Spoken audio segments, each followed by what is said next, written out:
Lights, champagne, 1,000 phones, a 6 months pregnant architect steps to the mic, then a red-lipped rival glides in, smiles like a knife, and rips her gown from hip to hem. Gasps, flashbulbs, blood on marble. Her husband? Silent. The city? Hungry for scandal. But in the dark beyond the spotlight, three estranged billionaire brothers lift their heads.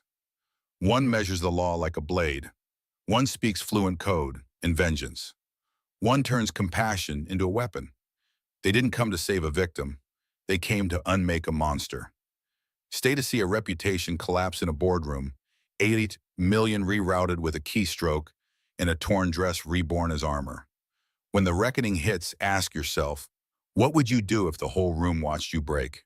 If this hooked you, tap like, drop your take in the comments, share it with someone who needs courage, and subscribe so you don't miss what happens when justice shows up in threes. Sophia Sterling pressed play on the tablet for the third time that morning. Her mother had told her not to watch it anymore, but at 5 years old, she couldn't understand why everyone on the internet kept talking about this video of her mom. The screen showed a fancy ballroom with crystal lights everywhere. A woman in a beautiful navy dress stood on stage, one hand resting on her pregnant belly. Even on the small screen, Sophia could see she was glowing. That woman was her mother, but not the mother Sophia knew. This was a younger, softer version, someone who smiled differently. Then another woman appeared on screen. Red dress, sharp smile. She said something that made everyone gasp. The pregnant woman, her mother, looked confused, scared. The woman in red walked toward her mother. There was a struggle, a terrible ripping sound. Sophia's small fingers hovered over the pause button, but she couldn't look away. The dress tore open. People gasped. Cameras flashed like lightning. Her mother fell.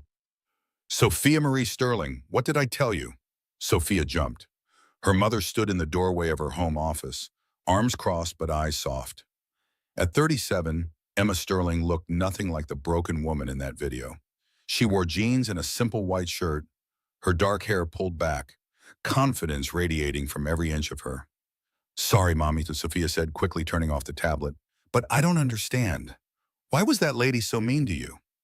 Emma sat down beside her daughter on the couch, gently taking the tablet. That was a long time ago, baby. 5 years. I was pregnant with you. Did she say sorry? Emma's jaw tightened slightly, a ghost of old pain crossing her face. Then it was gone, replaced by that quiet strength Sophia had always known. No, but 3 very brave men made sure she couldn't hurt anyone else. Sophia's eyes widened. Like superheroes? Emma smiled, the real kind that reached her eyes. Better than superheroes, like family. She stood up, setting the tablet on a high shelf. Come on, we have a ribbon-cutting ceremony this afternoon. Your Uncle Carter, Uncle Jamie, and Uncle Marcus will all be there.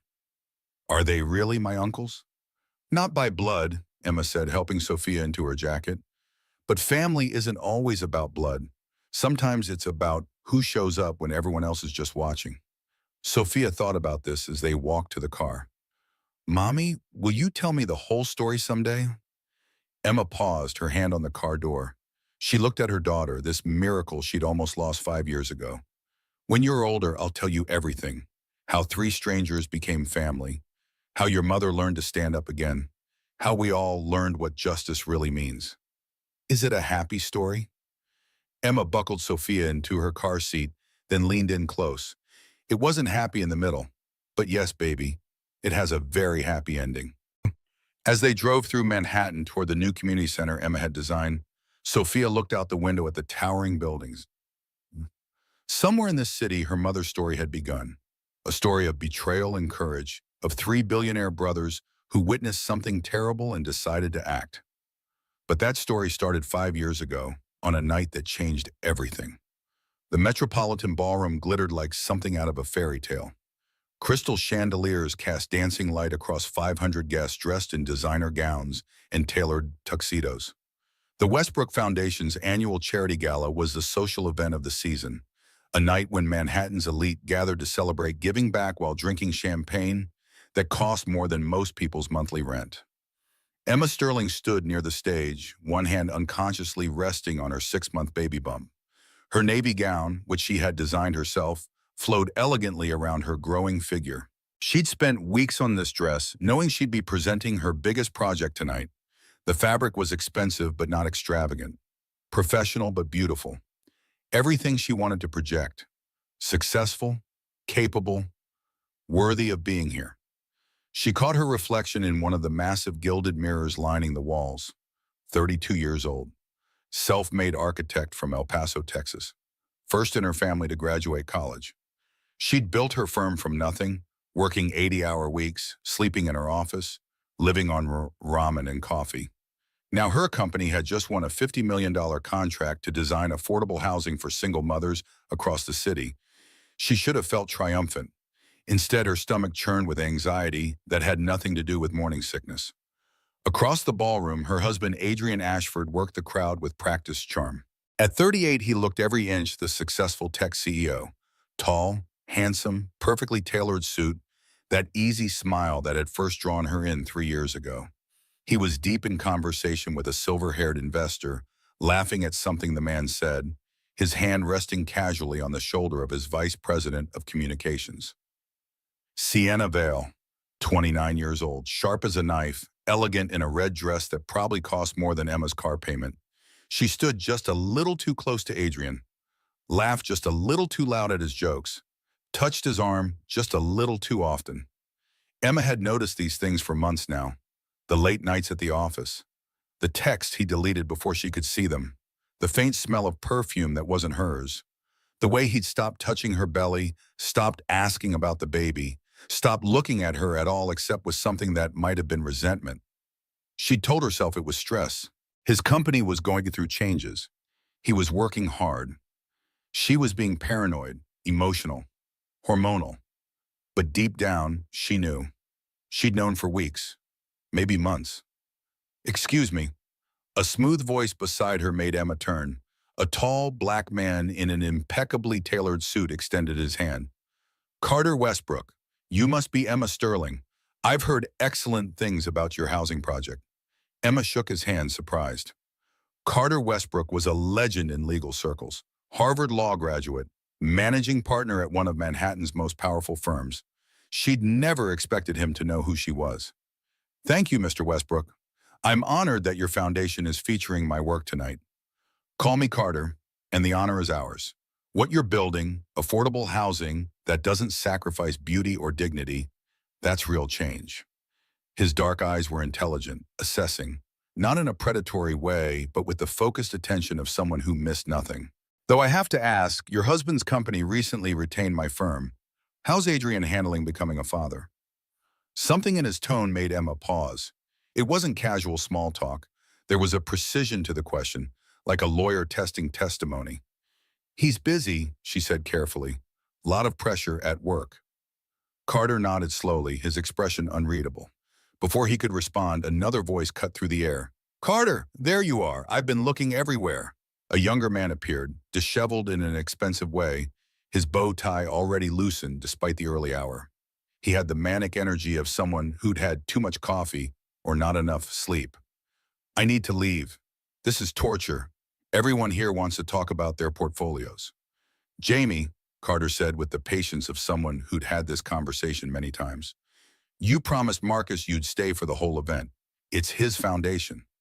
Marcus has enough people kissing up to him. He won't miss me." Jamie finally noticed Emma, and his eyes widened slightly. "Oh, sorry, didn't mean to interrupt. Jamie Westbrook." He stuck out his hand. "The disappointing middle brother." Emma shook it, amused despite her anxiety. "Emma Sterling." "The architect." Jamie's whole demeanor changed, becoming genuinely interested. "You're the one designing that algorithm-based housing optimization project, using AI to maximize space efficiency while maintaining aesthetic integrity. That's brilliant. You've read my proposal?" "Read it? I've been following your firm for 2 years. Your work is exactly what this city needs." He pulled out his phone, started scrolling. "In fact, I wanted to ask you about your sustainability models because there's this thing with your energy calculations that I think could be even more efficient if you integrated—" "Jamie," Carter interrupted gently. "She's presenting in 20 minutes. Maybe let her breathe?" "Right. Sorry, I do that." Jamie grinned sheepishly. "Get excited and overwhelm people.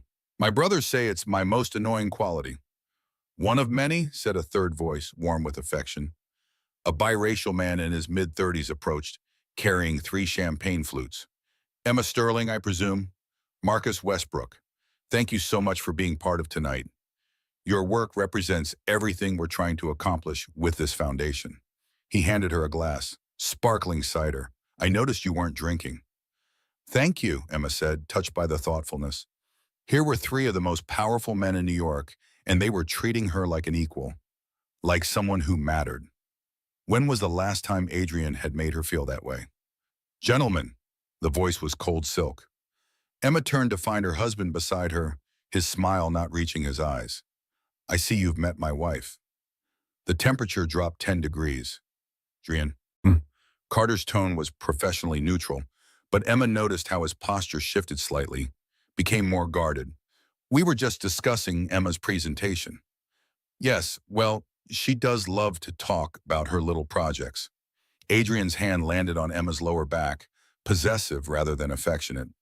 If you'll excuse us, I need to borrow her for a moment. Before Emma could respond, he was steering her away from the Westbrook brothers, his grip tight enough to hurt. Adrian, you're hurting me, she said quietly when they were out of earshot. He released her immediately but didn't apologize. What are you doing? What? Networking with the Westbrook brothers, making connections. Is that your plan? Find yourself a new meal ticket before this one runs out? Emma stared at him, shocked. They approached me. They're interested in my work. Your work. He laughed, but there was no humor in it. Emma, your entire company exists because you married me. Don't forget that. That's not true. I built my firm before we even met. And it was failing until my name opened doors for you. He leaned closer, his breath sharp with alcohol, even though the event had just started. Just give your little speech, smile pretty, and try not to embarrass me. Can you manage that? Before she could respond, he walked away, heading straight toward Sienna. Emma stood frozen, champagne flute trembling in her hand. Around her, the party continued. Beautiful people drinking beautiful drinks in a beautiful room. And she had never felt more alone. Across the ballroom, 3 brothers watched the interaction with varying degrees of concern. Something's wrong there, Marcus said quietly. Something's been wrong for months, Carter replied.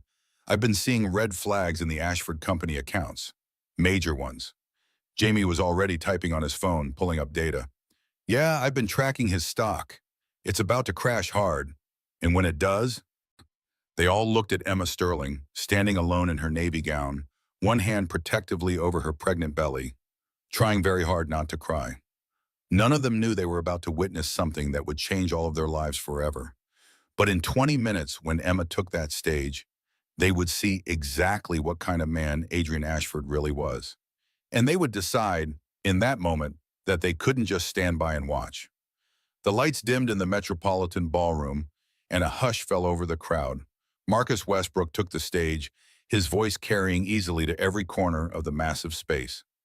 Ladies and gentlemen, thank you for joining us tonight. The Westbrook Foundation was created by my late father with one mission: to ensure that every person, regardless of circumstance, has access to safe, dignified housing. Tonight, I'm honored to introduce someone who embodies that mission. An architect who believes that beauty and affordability aren't mutually exclusive. Someone who's designing hope, one building at a time. Please welcome Emma Sterling. Applause filled the ballroom. Emma took a deep breath, smoothing her dress one last time, and walked onto the stage. The spotlight was blinding. She couldn't see individual faces, just a sea of shadowy figures. For a moment, her old confidence returned.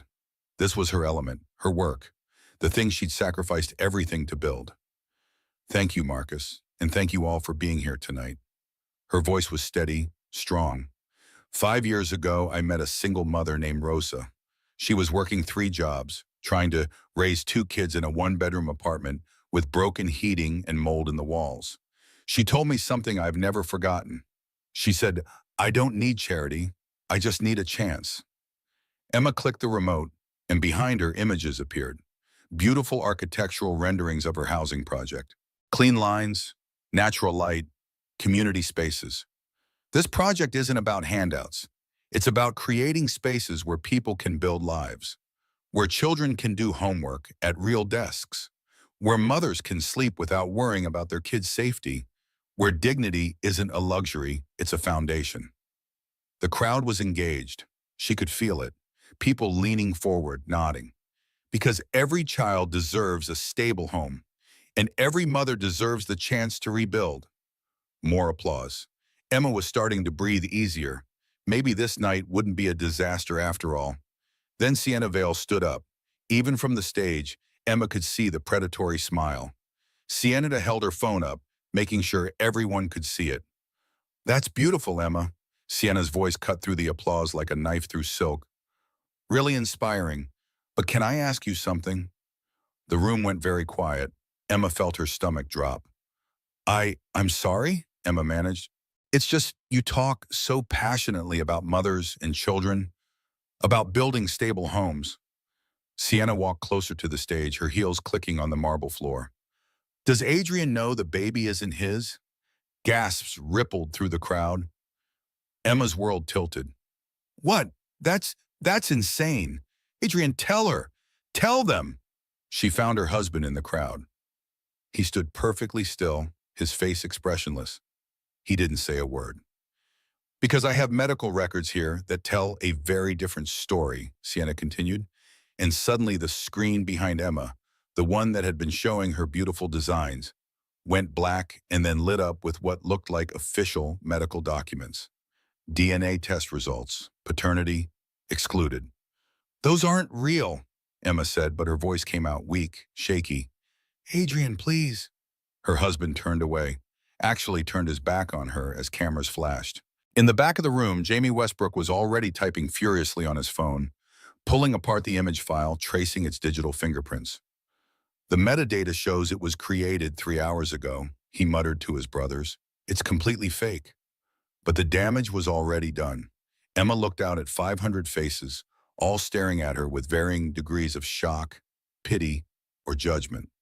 The baby kicked inside her, as if sensing her distress. She clutched her belly protectively. I, I need to." She couldn't finish the sentence. Couldn't think. Couldn't breathe. Sienna was walking toward the stage now, her expression a mask of fake concern. "Emma, honey, let me help you down. You look so pale, you shouldn't be standing in your condition." "Don't touch me," Emma backed away, but Sienna kept coming. Marcus was already moving toward the stage, his face dark with fury. Carter had his phone out, recording everything, lawyer instincts kicking in. This was wrong. This was calculated. This was an attack. Sienna reached for Emma's arm. "Really, let me help." "I said don't touch me." Emma jerked away. It happened so fast, Sienna's diamond bracelet caught on the delicate fabric of Emma's gown. The expensive silk couldn't withstand the sudden tension. It tore with a sound that echoed through the sudden silence, a ripping that seemed to last forever. The dress split from waist to hem. Emma's pregnant belly was suddenly exposed under the spotlight. The simple cotton underwear she'd worn because nothing else fit anymore. Her legs, everything. Time stopped. 500 phones rose into the air. Camera flashes exploded like lightning in a storm. The clicking of shutters was deafening. Emma tried to cover herself with her hands, but there was too much to hide. Too much exposed. Too much seen. "Oh my God!"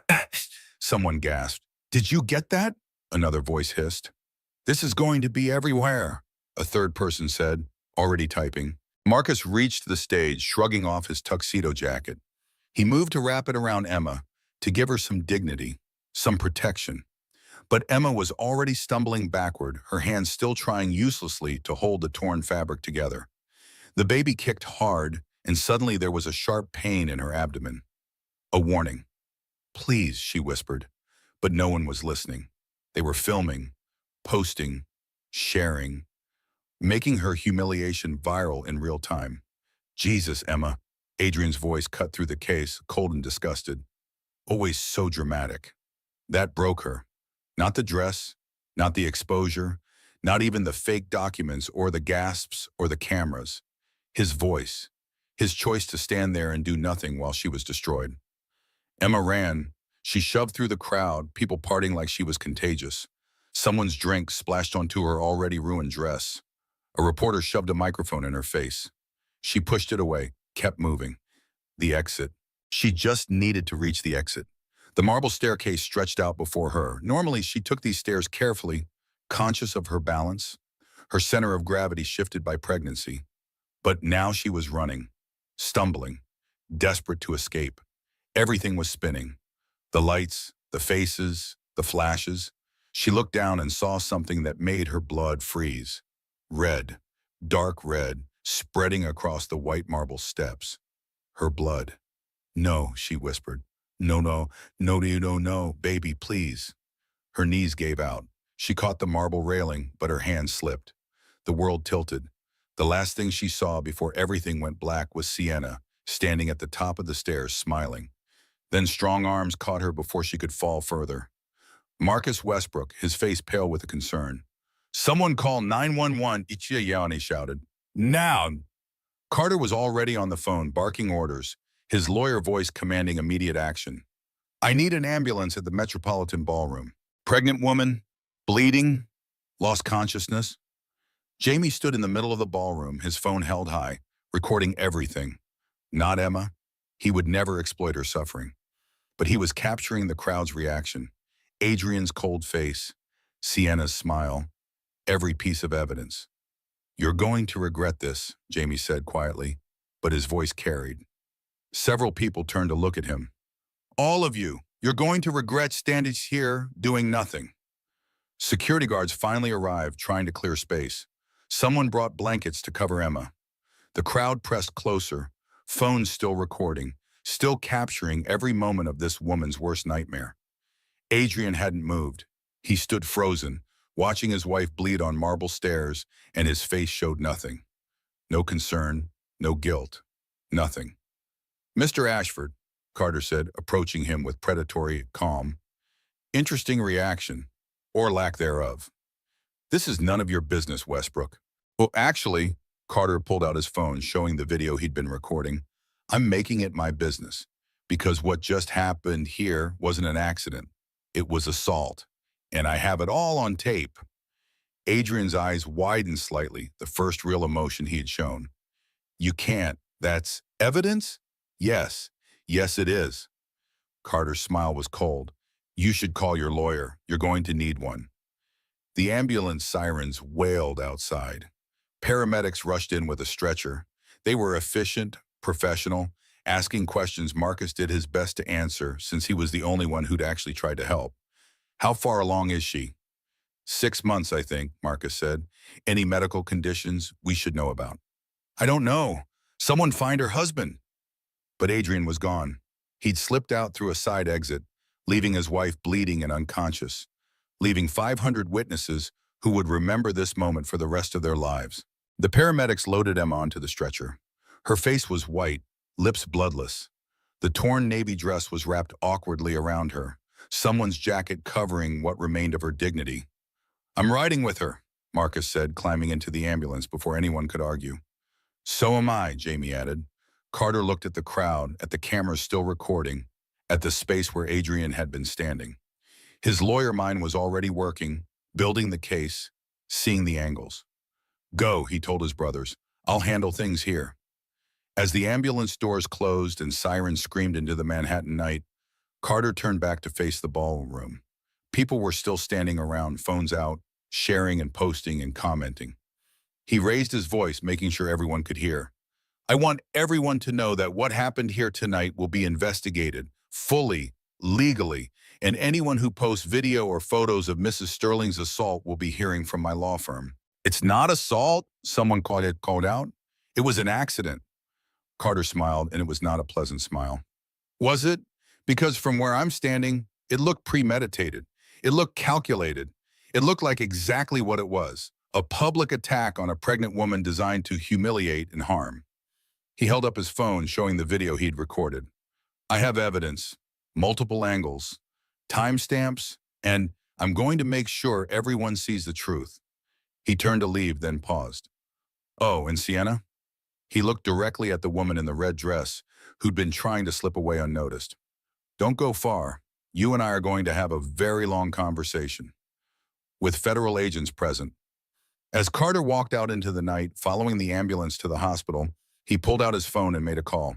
Rachel, Carter Westbrook, I need you to clear your calendar. We're taking on a new client, pro bono, and we're going to war. Behind him, the gala continued. But everyone knew they'd just witnessed something that would define this night forever. Not the charity, not the cause, not even the venue's beauty. They'd witnessed a woman being destroyed, and they'd done nothing but watch. But three brothers, three strangers who owed Emma Sterling nothing, had decided they'd seen enough. Now came the reckoning. Emma woke to beeping, steady, rhythmic, mechanical. For a moment, she didn't remember where she was or what had happened. She was just aware of white walls, white sheets, white light filtering through white blinds. Then memory crashed over her like a wave. The dress, the ripping, the blood, the stares. Her hand flew to her stomach, panic flooding her system. The baby's okay. A deep voice, gentle but firm. Heart rate is strong. You're both okay. Emma turned her head slowly. Marcus Westbrook sat in a chair by the window, still in his dress shirt from the gala, though his jacket was gone and his sleeves were rolled up. He looked exhausted. You stayed? Her voice came out as a croak. All night. My brothers were here too, but I made them go home a few hours ago. They'll be back soon. He stood, poured water from a pitcher into a plastic cup, offered it to her. Doctor says you need to avoid stress. Any more trauma like last night could trigger premature labor. Emma sipped the water, her throat raw. What happened? You collapsed, lost consciousness from stress and blood pressure spike. The bleeding wasn't as bad as it looked, thank God, but it was enough to scare everyone. Marcus sat back down, his expression carefully neutral. Do you remember anything? The dress, Sienna, the cameras. Emma closed her eyes, but that made it worse. She could still see the flashes, hear the gasps. Oh God, it was real, wasn't it? It all really happened. I'm afraid so. Where's Adrian? Marcus's jaw tightened. We don't know. He left the gala before the ambulance arrived. He hasn't called the hospital. He hasn't... Emma's chest constricted. He left me there. Yes, not, I'm sure he had a good reason, or maybe he was in shock, or any of the polite lies people usually told. Just honest, blunt truth. Marcus pulled out his phone, hesitated, then handed it to her. You should see this, before you see it anywhere else. The screen showed social media, trending topics, hashtags. Her name, her face, her humiliation spread across the internet like a virus. Dressgate, 3.2 million tweets and climbing. Ashford scandal, trending #1 nationally. Videos, so many videos. Different angles, different phones, all capturing the same moment. Her dress ripping, her desperate attempt to cover herself. Her face terrified and exposed. The comments were worse. She deserved it, trying to trap him with another man's baby. Gold digger got what she deserved. Why was she even at a charity event? Embarrassing. Poor Adrian. Imagine finding out like that. Emma's hands shook so badly she nearly dropped the phone. They think it's my fault. Some do, but not everyone. Marcus took the phone back, pulled up different posts. These were more measured, more thoughtful, questioning the timing, questioning Sienna's motives, pointing out how Adrian had just stood there. Public opinion is split right now, but it's going to get worse before it gets better. Adrian's PR team is already spinning this. He pulled up an official statement, posted on Adrian's company account. My wife Emma and I are going through an extremely difficult time. I'm seeking professional help for her as she struggles with severe postpartum depression and paranoid delusions. I ask for privacy as we navigate questions about our marriage and the paternity of our unborn child. My focus now is on getting Emma the mental health support she desperately needs. Emma's vision blurred with tears. He's telling the world I'm crazy. He's protecting himself. Standard playbook when powerful men get caught doing terrible things. Discredit the victim. I'm not a victim. The words came out automatically defensive. You were attacked, Emma, in public, by someone who planned it. That makes you a victim. Marcus leaned forward, his voice gentle but firm. But it doesn't have to be the end of your story. Before Emma could respond, her phone, which someone had plugged in beside the bed, started buzzing. She reached for it with trembling hands. Text messages, dozens of them, voicemails, emails, all flooding in now that she was conscious. Most were from people she barely knew. Curiosity disguised as concern. But one was from her bank. Automated notification. Account access denied. Primary account holder has revoked authorization. She tried to open her banking app. Access denied. She tried calling Adrian. Number blocked. He froze my accounts, she whispered. He blocked me. I can't. I have no money. I can't go home. There is no home. Marcus's voice was sad but steady. He changed the locks this morning at 6 a.m. Your belongings are in trash bags on the front lawn. He pulled up photos on his phone. Emma's clothes, shoes, personal items, everything she owned, stuffed into garbage bags, sitting on the sidewalk. Neighbors were clearly visible in the background. Phones out, filming. Already posted online turned into entertainment. Something inside Emma broke. Not shattered, like glass, just broke cleanly, like a bone snapping.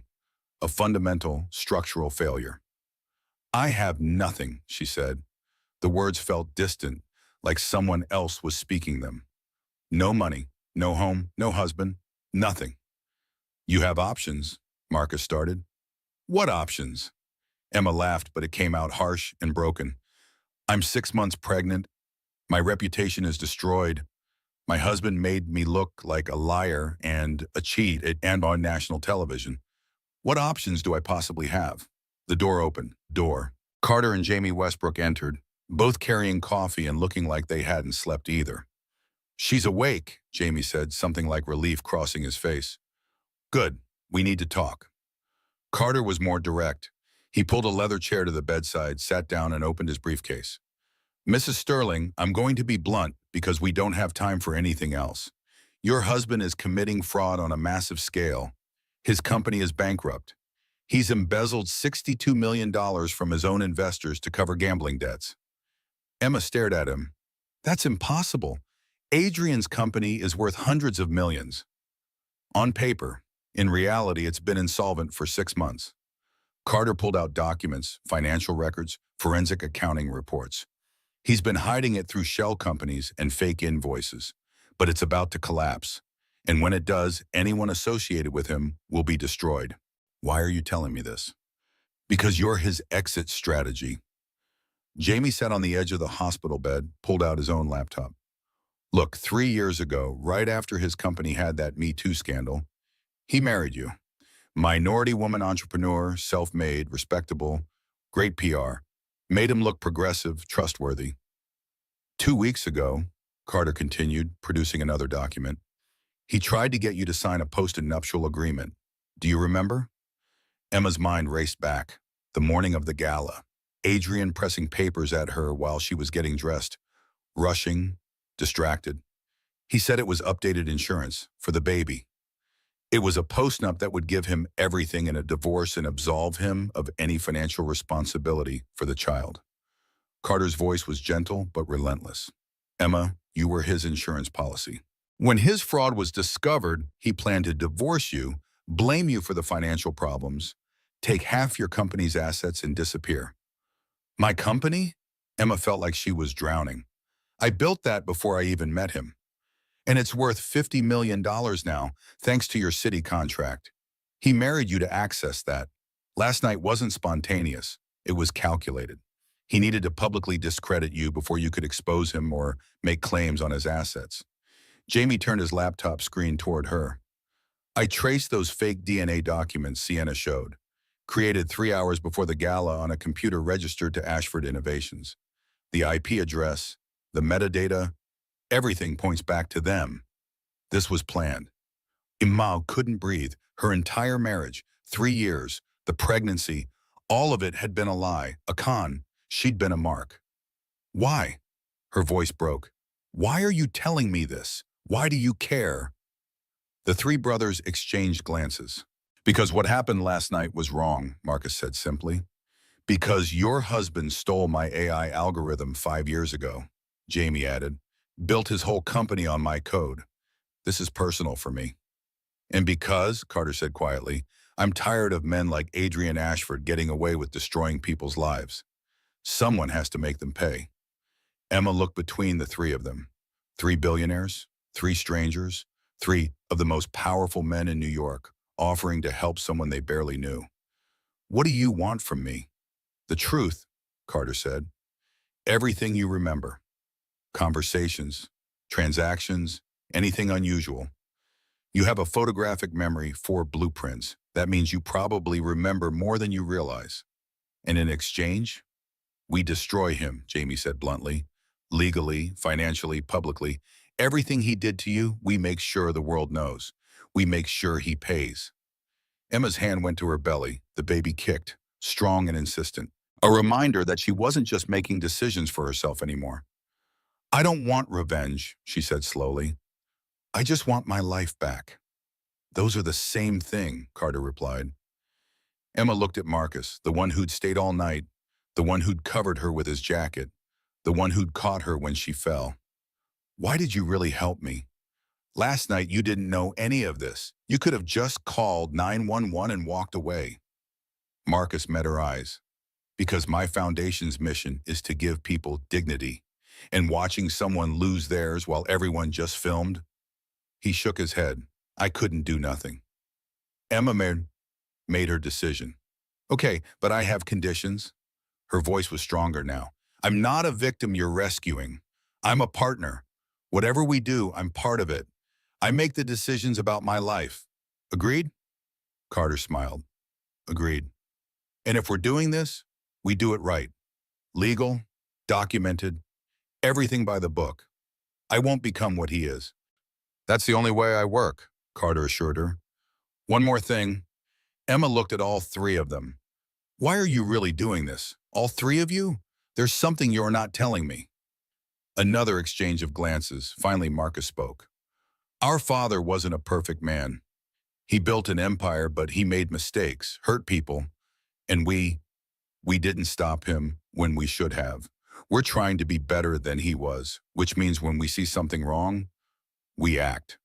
It wasn't the whole truth, Emma could tell, but it was true enough. Okay, she said again, then let's burn it all down. Jamie grinned. Now we're talking. Carter opened his briefcase wider, pulling out legal pads and pens. Let's start at the beginning. When did you first meet Adrian? And so, in a hospital room with three strangers who were becoming something else, something more, Emma Sterling began to remember everything. Every red flag she'd ignored, every lie she'd believed, every moment that had led to this. Outside, the sun rose over Manhattan. News vans gathered at the hospital gates. Reporters shouted questions. The internet buzzed with speculation and judgment. But inside room 417, a very different story was beginning.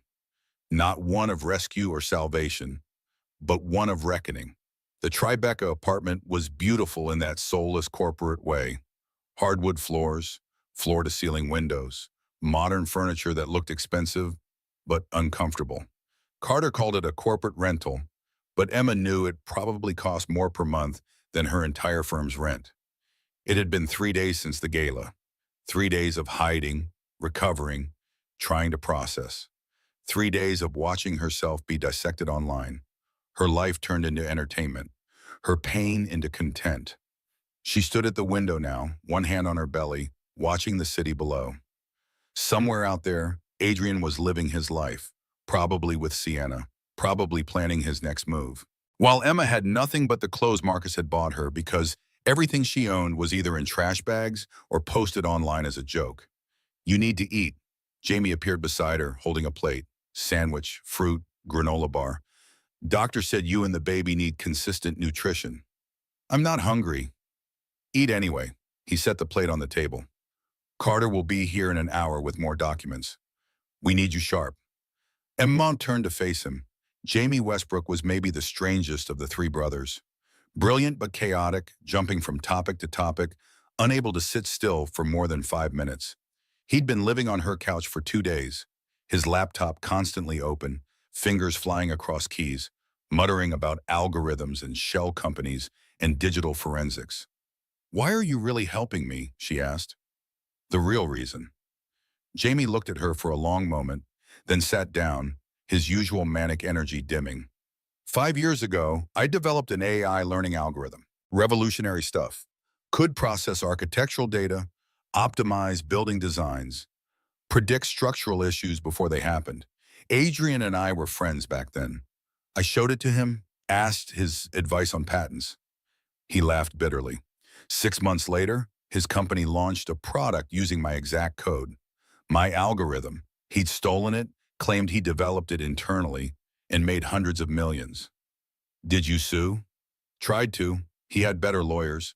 Made it look like we'd collaborated, like I was a disgruntled ex-partner trying to claim credit.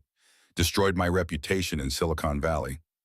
That's when I went into crypto, rebuilt from scratch. He met her eyes. So yeah, this is personal, but it's also right. What he did to you is what he does. He finds people, uses them, destroys them, and moves on. Someone has to stop him. The apartment door opened. Marcus and Carter entered, both carrying boxes of files. Good, you're up, Carter said, setting his box on the dining table. We have a lot to go through. Emma, are you feeling well enough to work? She nodded. What do you need? For the next 6 hours, Emma remembered. Carter asked questions with legal precision. When did Adrian first mention his company's financial troubles? Had he ever asked her to sign anything unusual? Were there business associates who visited at odd hours? And Emma, with her architect's mind that remembered every detail of every blueprint, every conversation, every anomaly, provided answers. He had a meeting 6 months ago, middle of the night. I woke up and heard voices. He said it was a West Coast investor, time zone differences. But the man had a European accent. Carter wrote that down. Did you see him? Briefly, tall, silver hair, expensive watch, Patek Philippe, I think. I design homes for wealthy people. I notice details. Jamie was already searching. Patek Philippe European, investing in tech. That narrows it down. Could be one of the Russian oligarchs who've been moving money through New York real estate. Keep going, Carter urged Emma. What else? He asked me about my city contract, specifically about the payment structure. How much was up front, how much on completion? I thought he was just interested in my work, but now, she paused, realization dawning. He was calculating how much he could take in a divorce. Exactly. Carter pulled out the post-nuptial agreement she'd almost signed. This would have given him rights to 50% of your company's future earnings. If you'd signed this, he could have bankrupted you. Marcus, who'd been quiet, sorting through financial documents, suddenly looked up. These shell company names, Ithaca Holdings, Troy Investments, Sparta Financial, they're all references to ancient Greece. So, Jamie asked? So Adrian's undergraduate thesis was about the Trojan War, strategic deception. I remember because Marcus gave a speech about it at some business forum. Marcus started pulling up more documents. What if the shell companies aren't random? What if they're a pattern? Jamie grabbed his laptop. Give me those names. While Jamie worked, Carter turned back to Emma. Tell me about Sienna. How long has she worked for Adrian? 2 years, maybe? She started right after the Me Too scandal. He said she was perfect for damage control. Smart, ruthless, understood optics. Emma felt sick. I introduced them at a company party. I thought she was good at her job. I didn't realize that she was good at her job, Marcus said gently. Emma, you couldn't have known. I should have seen it. The late nights, the whispered conversations, the way he changed after she started. Emma's voice hardened. I was so stupid. You were trusting. That's different. Carter's phone buzzed. He looked at it, frowned. Adrian's lawyers just filed for divorce, citing your mental instability and infidelity. The words should have hurt. Instead, Emma felt something cold and clear settle into her chest. Not anger, not even pain, just certainty. Good, Sean said. Let him. What's our move? Carter smiled. It wasn't a nice smile. We file a countersuit, fraud, defamation, intentional infliction of emotional distress, and we demand full discovery.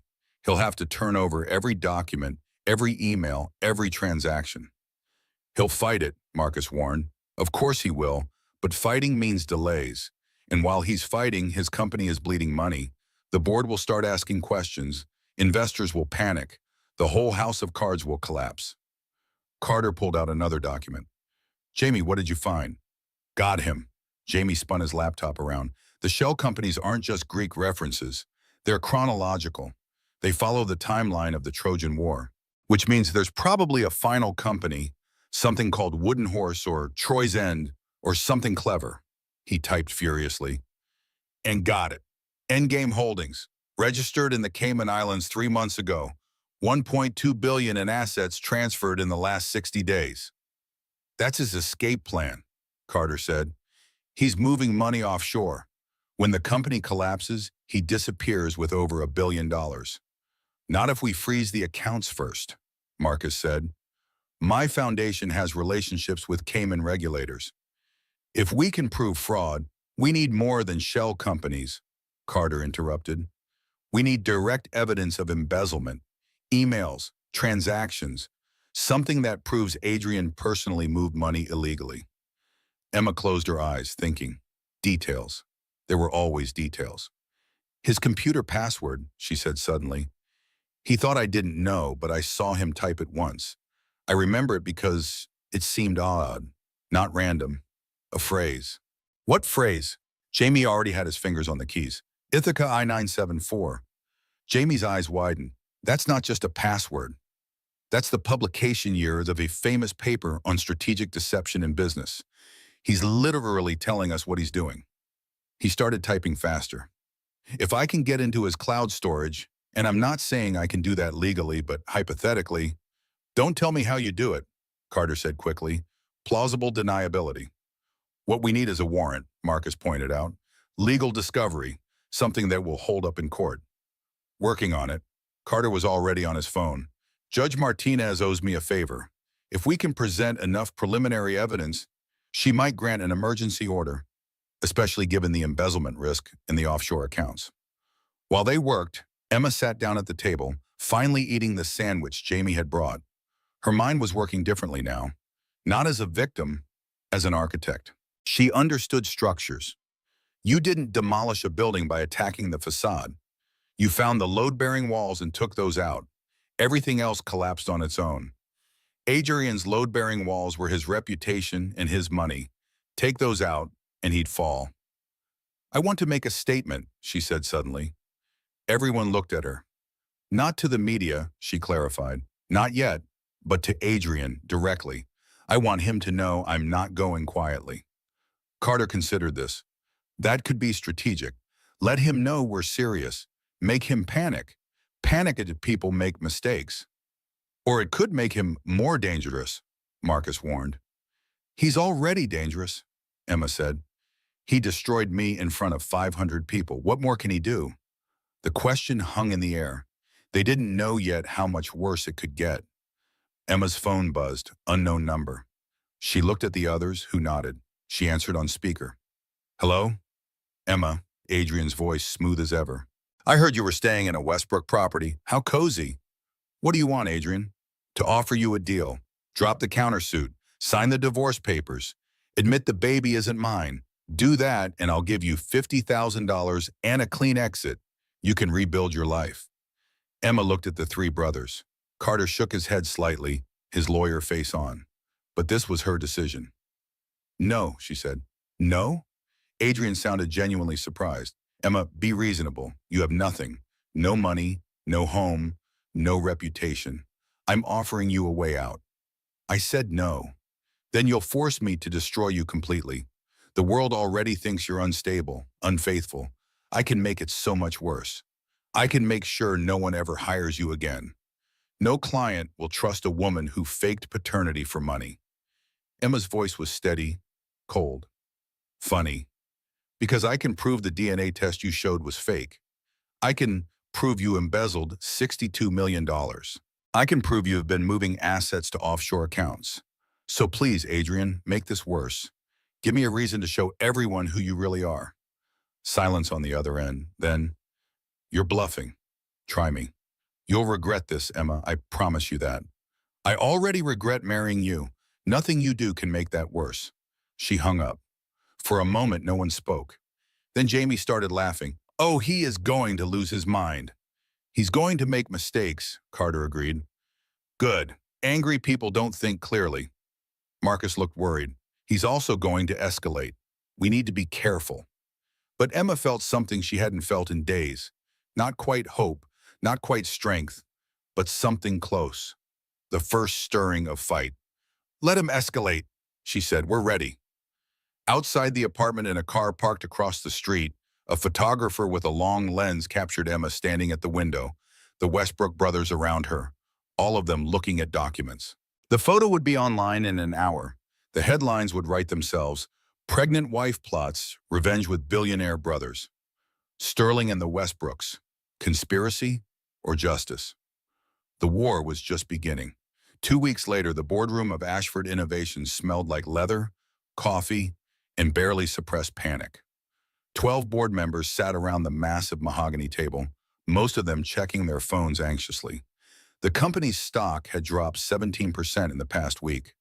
Investors were calling, the press was circling, and their CEO had just been served with a massive lawsuit from his own wife.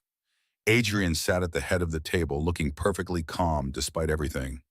Expensive suit, fresh haircut, that easy confidence that had gotten him this far. Beside him, Sienna Vale reviewed notes, her red suit as sharp as a blade. Gentlemen, ladies, Adrian began, I appreciate your patience during this difficult time. As you know, my personal life has become complicated, but I assure you it has no bearing on the company's operations. Actually, it does. The voice came from the doorway. Everyone turned. Carter Westbrook entered, followed by two associates carrying document boxes. He wore a charcoal suit that probably cost more than most of the board members made in a month, and he moved with the absolute confidence of someone who knew he'd already won. Mr. Westbrook, Adrian's voice was cold. This is a private board meeting. Not anymore. I'm here representing a coalition of investors who collectively own 34% of this company. We have questions. Carter walked to the empty seat across from Adrian, set down his briefcase, and opened it with deliberate calm. Specifically, we have questions about $47 million in missing funds.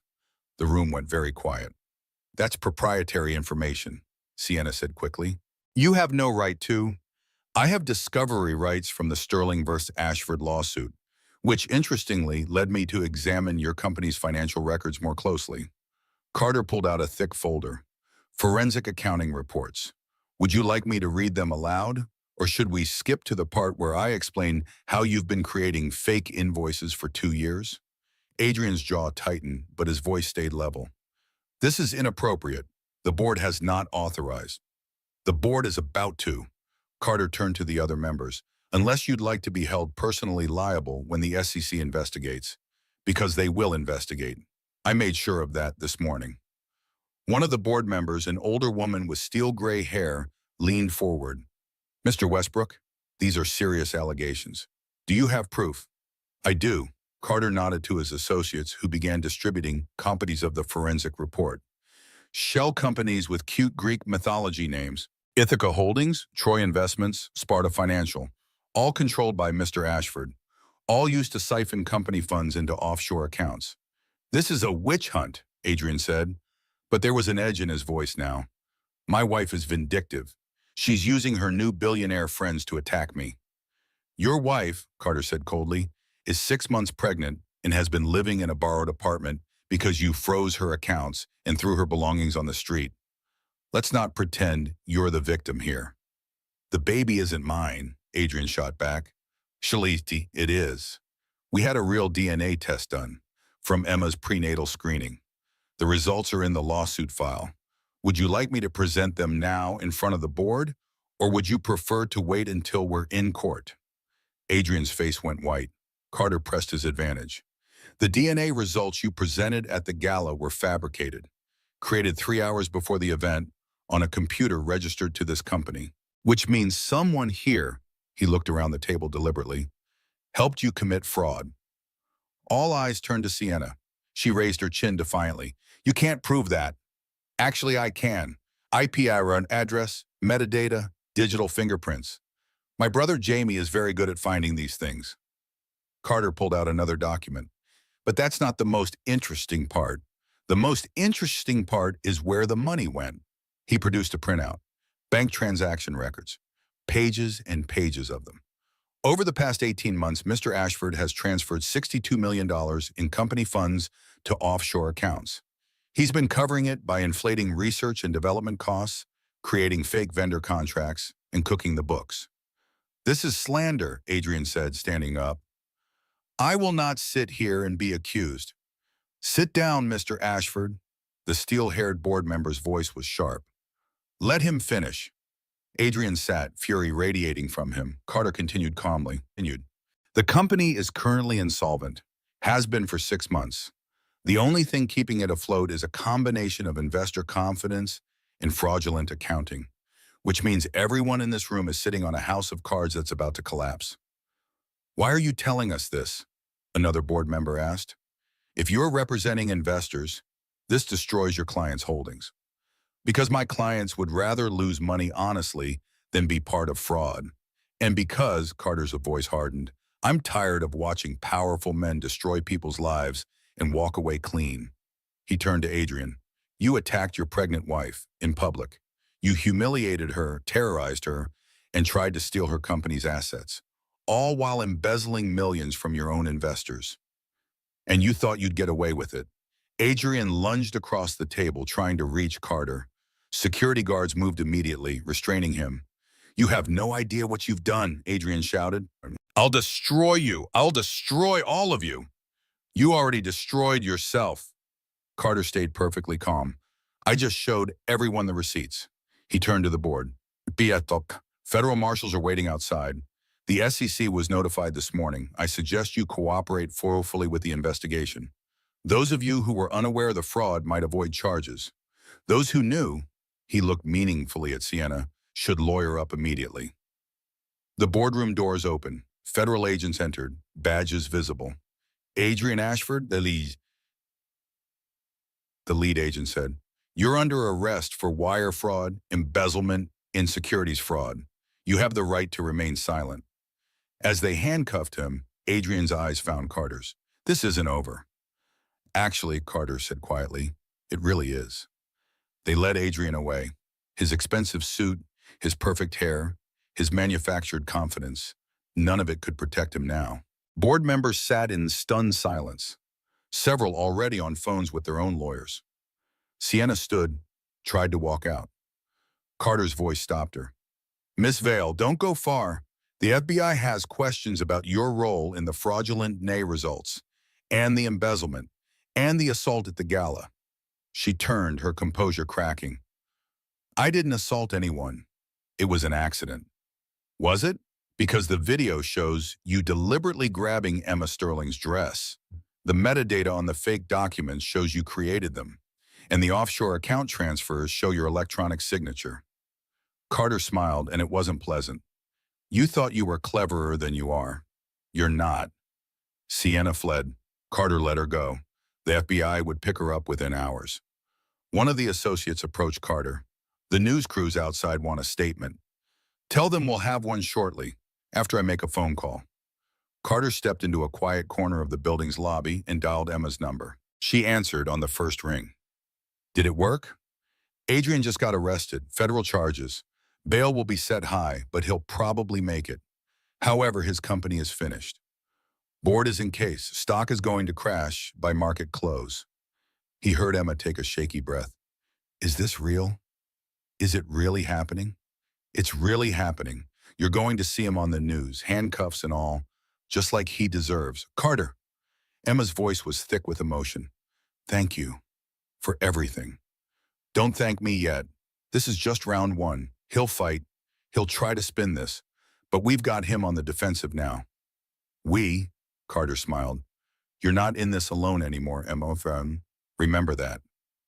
When he stepped outside, the press was waiting. Cameras, microphones, reporters shouting questions. Carter walked to the designated spot, faced them with calm authority. I'm here representing Emma Sterling in her lawsuit against Adrian Ashford. This morning, Mr. Ashford was arrested on federal fraud charges stemming from an investigation into his company's finances. These charges are separate from but related to his treatments of his wife. Is it true he embezzled over $60 million? The indictment will provide specifics. What I can tell you is that Mrs. Sterling has been vindicated. The DNA results shown at the gala were fabricated. The baby she's carrying is Adrian Ashford's biological child. He knowingly presented false medical information to destroy her reputation while he prepared to flee the country with stolen money. Some people are saying Emma Sterling is using the Westbrook brothers for revenge. Is there any truth to that? Carter's expression hardened. Emma Sterling is a victim of domestic abuse and fraud. She's a pregnant woman who was attacked in public while 500 people filmed instead of helped. The Westbrook brothers witnessed that attack and decided we couldn't stand by and do nothing. If that's revenge, then I'm proud of it. Back in the Tribeca apartment, Emma watched the press conference on TV. Marcus sat beside her, Jamie on her other side. When Carter said those words, "We couldn't stand by and do nothing," Emma started crying. Not sad tears, relief tears, vindication tears. "He's good," Jamie said admiringly. "Carter's always been good at this." "Is it wrong that I wanted him to suffer more?" Emma asked. "I keep thinking about him in handcuffs, and I feel satisfied. Does that make me a bad person?" "It makes you human," Marcus said gently. "He tried to destroy you. Of course you want justice." "Is it justice or revenge? Does it matter?" Jamie shrugged. "Sometimes they're the same thing." Emma's phone started buzzing, messages flooding in, some from old friends offering belated support, some from strangers apologizing for believing the lies, and one from her mother in Texas who'd been too overwhelmed by the scandal to know what to say. "Mija, I saw the news. Come home. Bring the baby. Let me take care of you." Emma typed back, "Soon, Mama, but I have to finish this first." Because it wasn't finished. Not yet. Adrian was arrested, but he'd make bail. Sienna was still free, and the court of public opinion, while shifting, was still divided. They'd won the first battle, but the war was far from over. The apartment was dark except for the glow of multiple laptop screens. Jamie had been awake for 36 hours straight, running on coffee and righteous anger. His fingers flew across keyboards, windows cascading across monitors, code scrolling past faster than most people could read. Emma found him at 3 in the morning still working. "You need to sleep." "Can't sleep. Too close." Jamie didn't look away from the screens. "Sienna thinks she's smart, thinks she covered her tracks. But everyone leaves traces. Everyone. What are you looking for?" "Everything." Jamie pulled up a network diagram. "Look, Adriana was the face, the CEO. But Sienna was CFO. She signed off on everything, every fraudulent transaction, every fake invoice, every offshore transfer. Her name is on all of it. Can you prove she knew it was fraud?" "I can prove she created the fake DNA results. That's enough to get warrants for everything else." He pulled up email records, metadata, digital timestamps. "See this? The PDF file created on her laptop. The medical records database she hacked to make it look real. The photo editing software she used to doctor the letterhead." Emma leaned closer. "How did you get this?" "You don't want to know. Plausibly deniable, remember?" Jamie grinned, but there was something cold in it. "The question is, what do we do with it? Give it to Carter for the legal case?" "We could, or," Jamie turned to face her fully, "we could do something more interesting." 3 days later, Sienna Vale packed a suitcase in her luxury Soho apartment. The arrest of Adrian had spooked her, but she wasn't worried. She'd been planning for this contingency for months. Multiple passports, offshore accounts in her name only. A private jet chartered to Grand Cayman. Adrian was weak. He'd probably cut a deal, try to blame everything on her. But by the time anyone figured out what she'd really done, she'd be gone. Her laptop dinged. Banking app notification. The $8.5 million transfer from the final shell company had cleared. Time to disappear. She opened her banking app to verify the transfer.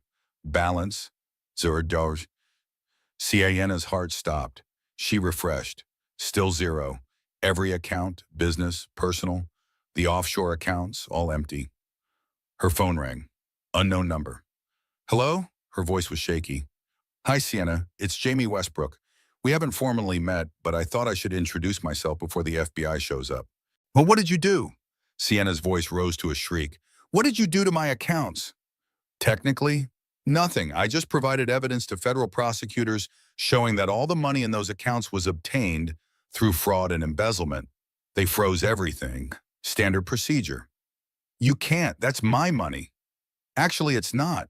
See, you stole it from Adrian, who stole it from investors who are now going to get it back. With interest. Jamie's voice was cheerful. Oh, but here's the fun part. I didn't just freeze your money. I redirected it, all $8.5 million. To where? The Sterling Foundation for Domestic Violence Survivors. Brand new organization. Guess who it's named after? Sienna made a sound like a wounded animal. That money you and Adrian stole? It's going to help women you tried to destroy. Every dollar you spent planning Emma's humiliation is now building shelter beds and funding legal aid and providing counseling. Poetic, right? I'll fight this. I'll hire lawyers. With what money? You're broke. And in about 10 minutes, you're going to be under arrest. Federal agents are en route to your location now. Did you really think we'd let you flee to the Caymans? Sienna ran to her window. 3 black SUVs were pulling up outside her building. How did you? You booked your jet under a shell company. Same one you used for fraudulent transactions. I've been monitoring it for weeks. The moment you activated your flight plan, I got an alert. Jamie paused. You were good, Sienna, but you weren't that good. The pounding on her door started. Federal agents, open up. I have one more thing to tell you, Jamie said. Wanted me to pass along a message. What? She said to tell you that the dress you ripped cost $800 to repair. The foundation just received $8.5 million. So thanks for the donation. Jamie hung up. Sienna stood frozen as federal agents broke down her door. They swarmed in, badges high, guns drawn. She raised her hands automatically. Sienna Vale, you're under arrest for wire fraud, conspiracy to commit fraud, computer crimes, and accessory to embezzlement. You have the right to remain silent. As they handcuffed her, she caught sight of herself in the mirror. Red suit, perfect makeup, sharp heels, everything she'd fought so hard to achieve, torn away in minutes, just like she'd tried to do to Emma. At the Tribeca apartment, Emma watched the news coverage. Footage of Sienna being led away in handcuffs, her face twisted with rage and fear. The headlines were brutal. Tech CFO arrested in massive fraud scheme. 8.5 mm recovered and donated to DV charity. Ashford executive attempted to flee country. Jamie appeared beside Emma holding a printout. Official receipt from the Sterling Foundation. $8.5 million donated in your name. From funds recovered from Sienna Vale and Adrian Ashford. Emma stared at the paper, her name, on a foundation, built from the ruins of her humiliation. I don't know what to say. Say you'll help me figure out how to spend it. I set up the foundation structure, but you should decide how it's used. You're the one who lived through it. Me, I'm not qualified to run a foundation. You're more qualified than anyone. You know what victims need. What would have helped you that night? Jamie sat beside her. Think about it. If someone had offered you help, what would you have wanted? Emma considered. Safety first, a place to go where he couldn't find me. Legal help, because I couldn't afford a lawyer. Therapy, probably. A way to rebuild my career because he destroyed my reputation. She paused. And someone to tell me I wasn't crazy, that what happened was real and wrong. Then that's what we build. Safe housing, legal aid, mental health services, career support, advocacy. Jamie pulled out his laptop. I'll handle the finances and tech. You design the programs. We'll call it justice. Justice, Emma repeated. The word felt strange in her mouth. Not revenge, not vindication. Justice. Can I ask you something? Sure. Why does this matter to you so much? Not just the algorithm Adrian stole. You're angrier than that would explain. Jamie was quiet for a long moment. When I was 16, my mom, well, she wasn't around much. My dad either. I basically raised myself. And there was this girl at school, smart, funny, had her whole life ahead of her. She started dating this guy, seemed nice enough. Then one day she came to school with a black eye, made excuses. We all knew something was wrong, but nobody did anything. What happened to her? She dropped out, disappeared. Years later, I found out she'd spent 6 months in the hospital. He'd beaten her so badly she had permanent brain damage. Jamie's voice was flat, emotionless, but his hands were shaking. And I did nothing. I saw the signs, and I did nothing. So now, when I see someone hurting someone else, I do something.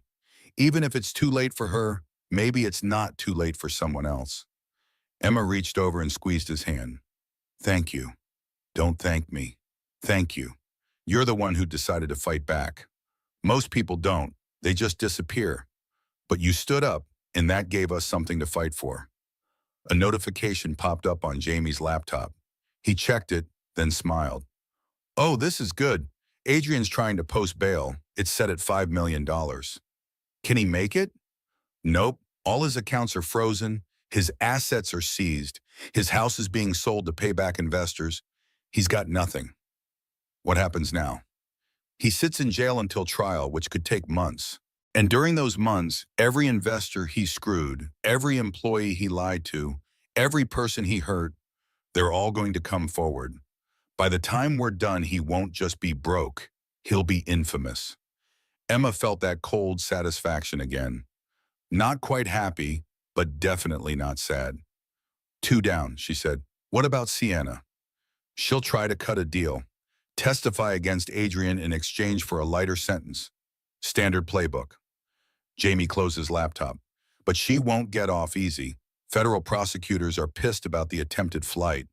They're going to make an example. And the fake DNA results? Computer crimes carry serious time. She hacked a medical database, created fraudulent documents, used them to commit defamation. She's looking at 8 to 10 years minimum, even with a deal. Emma thought about Sienna in prison, about Adrian in a cell, about both of them watching their perfect lives collapse the way they'd tried to collapse hers. Is it wrong that I want to visit them, she asked. Both of them in prison. I want them to see me standing tall. I want them to know they failed. That's not wrong, that's closure. Jamie stood. But maybe wait until after the trial. Let the dust settle first. Emma nodded. Her phone buzzed. Text from Marcus. Turn on the news. Channel 7. She grabbed the remote, switched channels. A reporter stood outside the Metropolitan Ballroom where the gala had happened. Behind her, workers were hanging a massive banner. Justice Gala, Truth, Healing, Action. The reporter spoke. In a surprise announcement, the Westbrook Foundation has declared next month's annual gala will be dedicated to domestic violence awareness and prevention. The event, being organized in partnership with architect Emma Sterling, will feature survivor stories and launch the new Sterling Foundation for victims of intimate partner violence. Emma stared at the screen. Marcus did this without telling me? Probably wanted it to be a surprise, Jamie said. You okay with that? Was she okay with returning to the scene of her worst nightmare? To stand on that stage again, in that ballroom, and tell her story? No, she admitted. I'm terrified. Good, that means it matters. Jamie pulled up a calendar on his laptop. We have 4 weeks to prepare. Carter will handle the legal shield, make sure Adrian and Sienna can't interfere. I'll manage security and tech. Marcus will do the event planning. You just need to decide what you want to say. What I want to say, Emma repeated. What did she want to say to the world that had watched her fall and done nothing? She thought about it all night, and by morning, she knew. Not forgiveness, not yet, maybe not ever, but truth. Raw, unfiltered truth about what happens when people film instead of help. When society treats women's pain as entertainment. When powerful men face no consequences. 4 weeks later, she would stand on that stage again. But this time the ending would be different. The Metropolitan Ballroom looked almost the same as it had a year ago. Crystal chandeliers, marble floors, gilded mirrors reflecting everything. But the energy was completely different. Where before it had been exclusive and cold, now it felt purposeful, alive. Emma stood in a back hallway staring at her reflection. Simple white dress, no jewelry except the small bracelet Marcus had given her for courage. His mother's, he'd said, passed down through generations. She wore her hair down, natural, no attempt to hide or perform. You don't have to do this. Marcus appeared behind her. Be the word and we cancel. Have someone else speak. Anything you want. No, I need to do this. Emma turned to face him. Did they really have to come? Court order, part of their plea agreements. They have to attend, have to face their victims. Community service requirement. Well, Marcus's expression was grim. They'll be in the back, handcuffed to security guards. They can't leave, can't speak, can't do anything but sit there and watch. Good, Emma thought. Let them watch. The ballroom was filling up. But this wasn't Manhattan's elite looking for photo opportunities. These were survivors, advocates, social workers, prosecutors who fought domestic violence cases.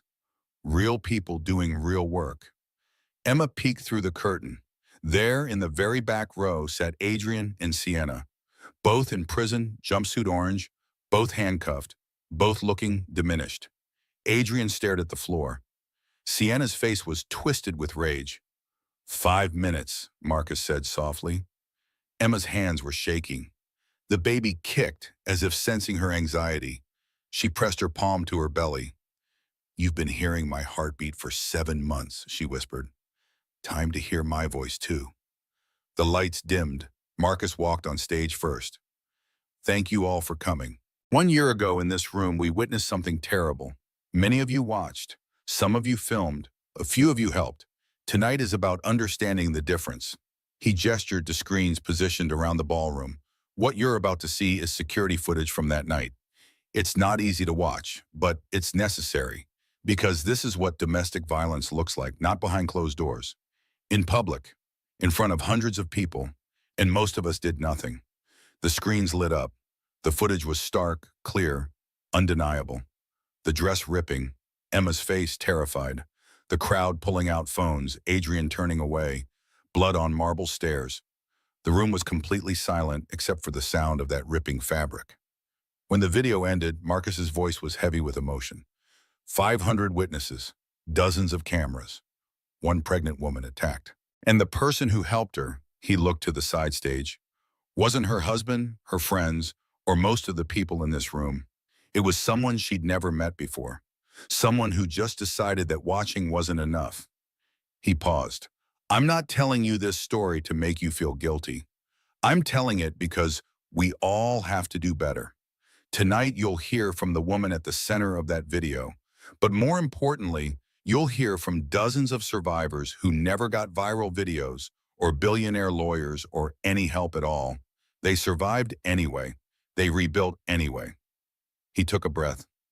Please welcome Emma Sterling. Emma walked on stage. The applause was immediate, overwhelming. She stood in the spotlight, the same spot where she'd stood a year ago, and for a moment she couldn't breathe, couldn't think, could only remember the sound of fabric ripping and cameras clicking and her world ending. Then she saw the audience, really saw them. Not rich people looking for entertainment, survivors who understood, advocates who'd fought for others like her, people who knew what it cost to stand here. She exhaled and began. A year ago, I stood on this stage and talked about building homes for people who'd lost everything. I didn't know I was about to lose everything myself. Her voice was shaking but strong. My husband and his mistress destroyed me in public. They tore my dress. They stole my dignity. They tried to steal my future. She looked directly at Adrian and Sienna in the back. They failed. The applause was immediate. She held up a hand asking for quiet. But I'm not here to talk about revenge. I'm here because 3 men I'd never met decided that what they witnessed was wrong, and they did something about it. Spotlights illuminated Carter, Jamie, and Marcus at different points in the room. They taught me that family isn't blood. It's who shows up when everyone else is filming.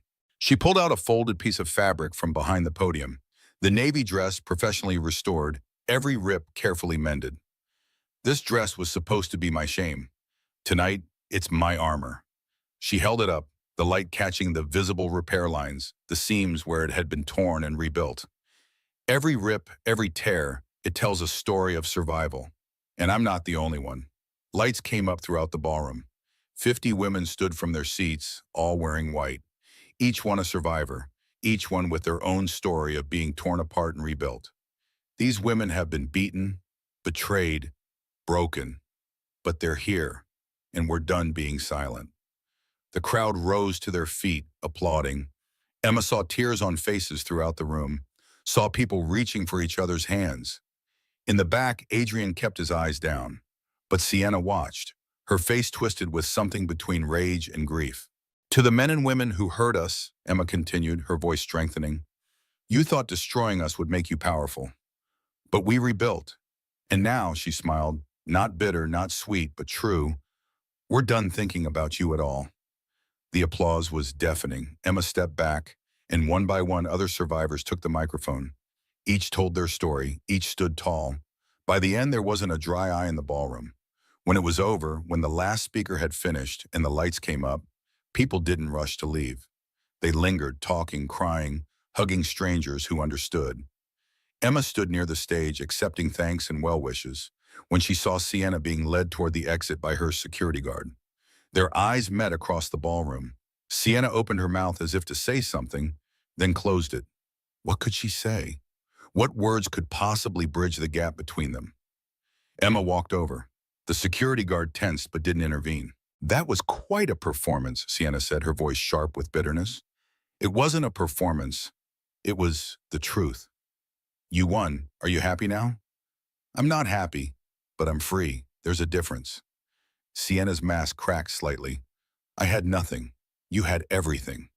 I had a mother who worked 3 jobs. I had student loans until I was 30. I built my firm from nothing. We're not different because of where we started. We're different because of what we chose to do. So what now? You just move on? Forget about us? Emma pulled a business card from her pocket. The Sterling Foundation logo.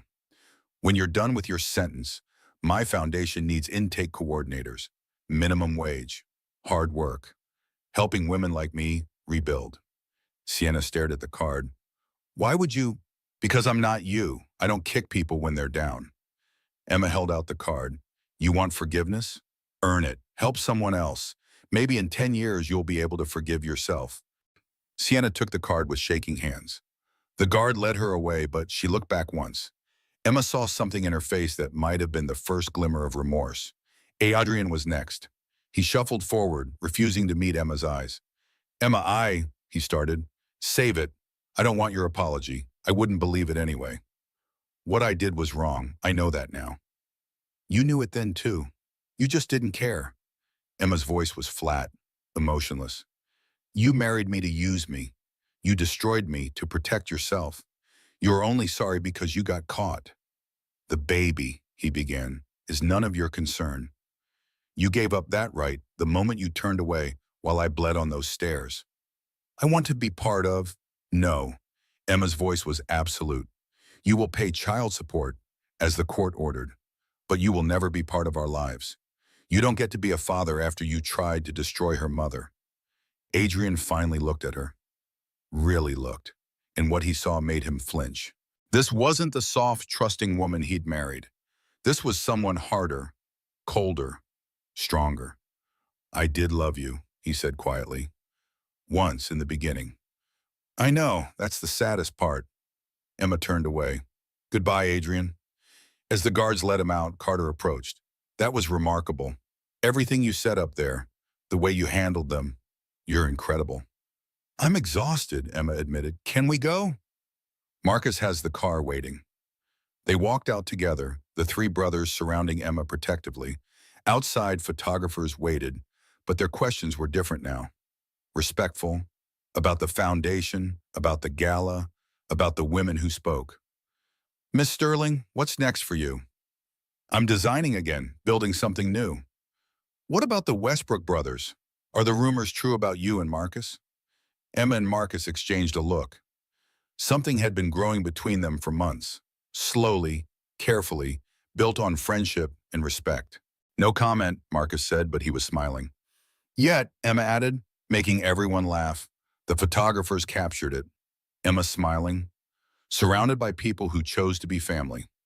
Standing tall in front of the building where she'd once fallen. The photo would be everywhere by morning. But this time, the story was different. This time, she was the victor. The federal courthouse felt like a cathedral of justice, all marble and mahogany. Emma sat in the second row, 7 months pregnant, flanked by the 3 Westbrook brothers. Adrian Ashford looked nothing like the man who'd commanded boardrooms. 4 months in jail had hollowed him out. his expensive suit hanging loose, gray threading his temples. Sienna Vale sat separately, having cut a deal, 8 years in exchange for testimony. She looked smaller somehow, diminished. The judge, a stern woman with silver hair, reviewed the files. Before I pass sentence, does the victim wish to make a statement?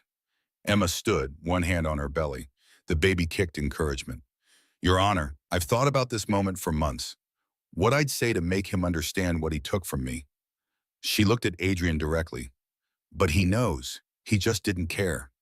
Adrian flinched. He didn't destroy me out of hate. He destroyed me because it was convenient. I was a problem to solve. Her voice was steady, clear. He took my dignity in front of 500 people, stole my reputation, terrorized me while carrying his child, then tried to steal my company, everything I built before I knew his name. She paused, gathering strength. I'm not asking for mercy, Your Honor. I'm asking for justice. So the next woman doesn't have to stand where I'm standing. The judge looked at Adrian. Does the defendant wish to speak? Adrian stood slowly. Your Honor, I made mistakes. I hurt people I cared about. I'm deeply sorry. Are you sorry for your actions or sorry you got caught? Adrian's hesitation said everything. I see. The judge consulted her notes. Mr. Ashford, you systematically defrauded investors of $62 million. You fabricated medical documents. You planned to flee with stolen assets. You left your pregnant wife bleeding while you walked away. She leaned forward. In 30 years on this bench, I've seen many defendants, some genuinely remorseful, some victims of circumstance. You are neither. You are a predator who masks cruelty with charm. Her voice rang out. 15 years federal prison, full restitution, lifetime ban from corporate office. 5 years supervised release. Adrian collapsed. 15 years, he'd be in his 50s. Everything gone. As marshals led him away, he looked at Emma one last time. She looked back, face neutral. No triumph, just a survivor watching justice arrive. Sienna's sentencing followed. The judge was blunt. Your cooperation earned you 8 years instead of 20. But what you did went beyond corporate crime. You created fraudulent documents to humiliate a pregnant woman. You physically assaulted her. You architected her destruction with malicious intent. Sienna's composure cracked. Tears fell.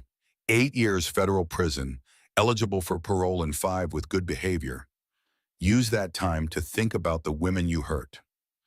As guards led Sienna away, she stopped before Emma. I'm sorry, truly. What I did was unforgivable. Emma met her eyes. I forgave you months ago, not because you deserve it, because I deserve peace. She held out the foundation's business card. When you get out, if you want to help instead of hurt, call that number. Sienna took the card like a lifeline. Why? Because someone gave me a chance when I had nothing. Emma glanced at the brothers. And because I'm not you, I meant it when I said I forgave you. Outside, reporters swarmed. Emma stood on the courthouse steps with the 3 brothers. How do you feel about the sentences? Relieved, grateful, ready to move forward. What's next for the foundation? 3 new shelters, a legal aid program, counseling services. We're just beginning. Are you and Marcus Westbrook dating? Marcus took her hand openly. We're taking things slow, but yes, we're together.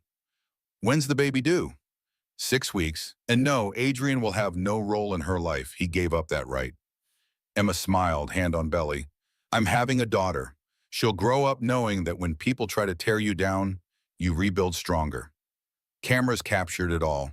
Emma Sterling, pregnant, surrounded by family, standing tall after watching her abuser sentenced.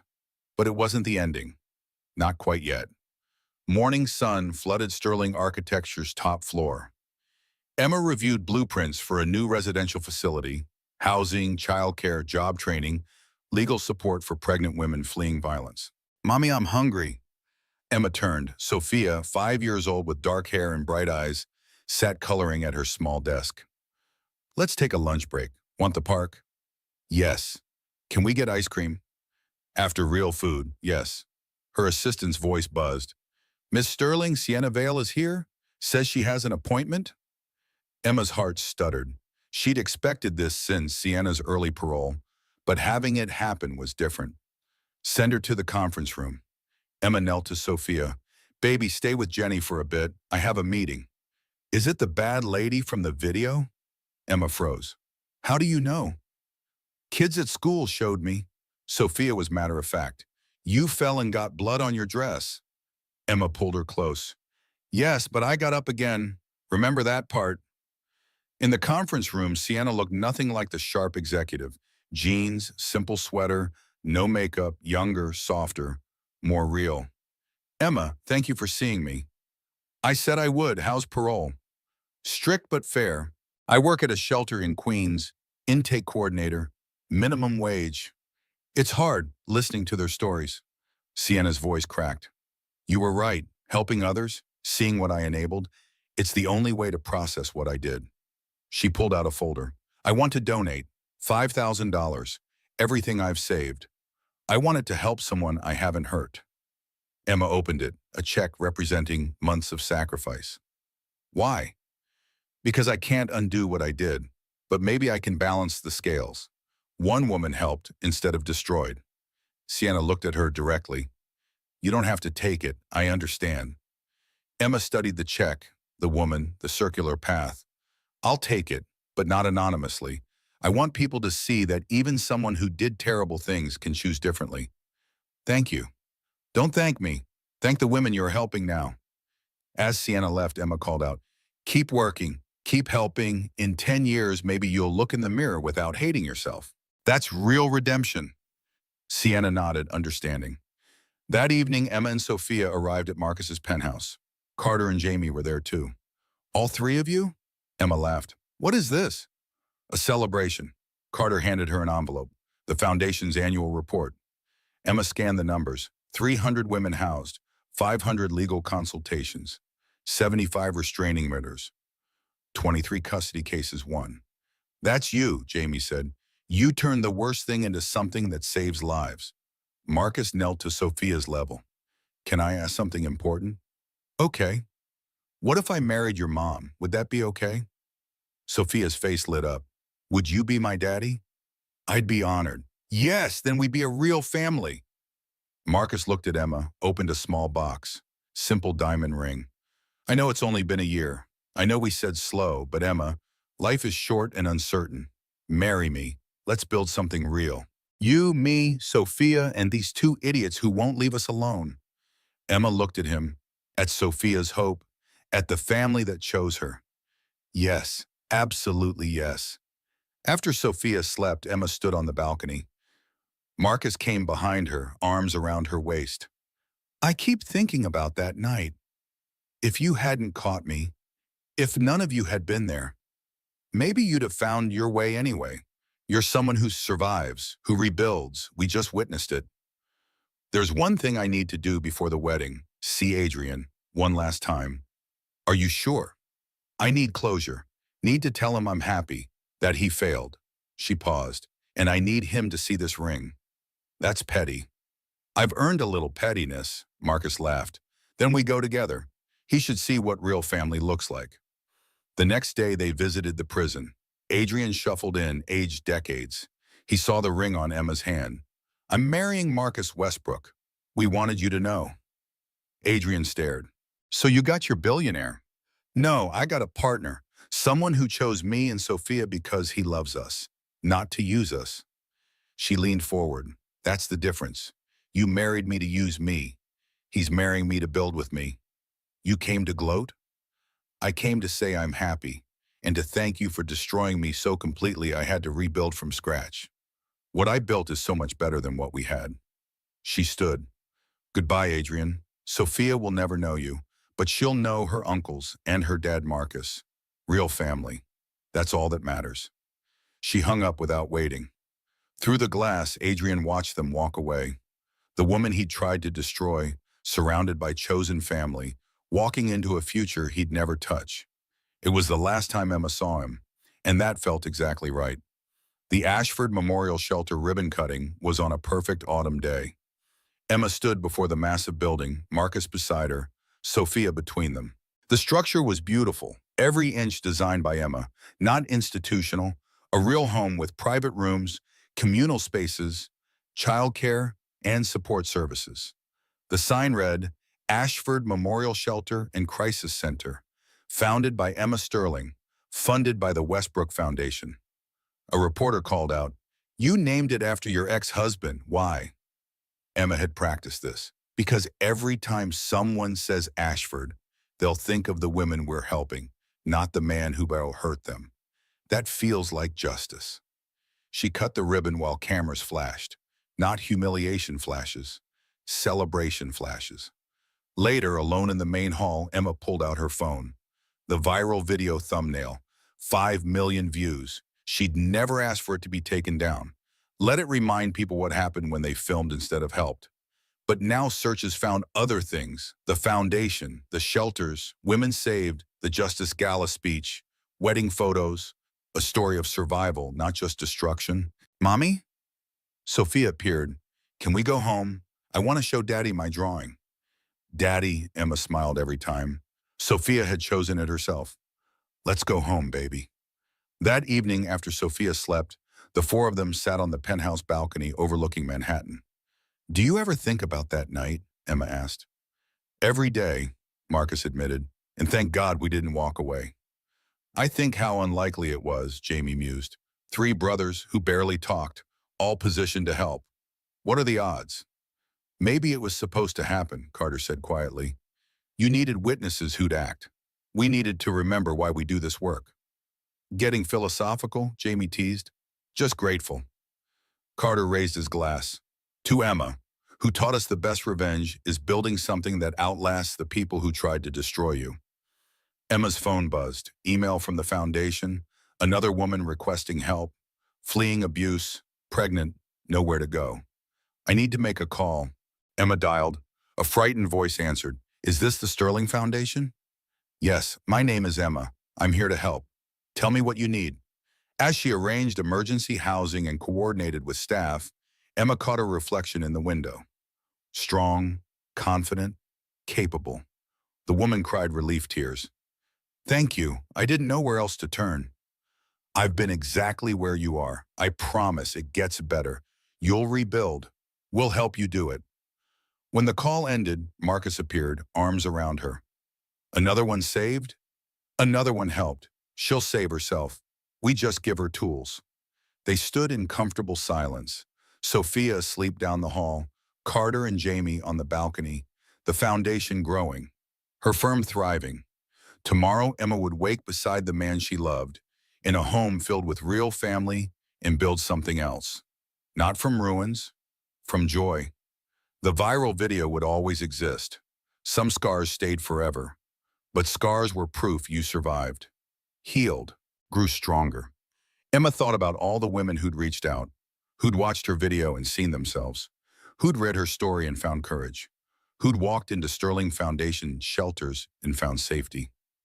She thought about Sienna, rebuilding one helped woman at a time, about Adrian facing consequences, about three brothers who decided watching wasn't enough, and about Sophia, growing up where love was real, family was chosen, and the worst thing that happened to her mother became a catalyst for helping thousands.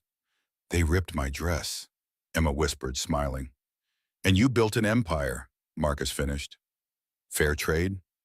"More than fair." She turned from the window toward the life she'd built. Family on the balcony, daughter sleeping peacefully, tomorrow full of promise. Behind her the city glittered. Somewhere in those lights, another woman was choosing to leave, to survive, to rebuild. And when she reached out, she'd find the Sterling Foundation waiting. Emma Sterling had taken the worst night of her life and turned it into a lifeline for thousands. Transformed humiliation into healing. Destruction into creation. Viral infamy into viral hope. 3 billionaire brothers made them pay. But Emma Sterling made it matter. And that was the sweetest victory of all.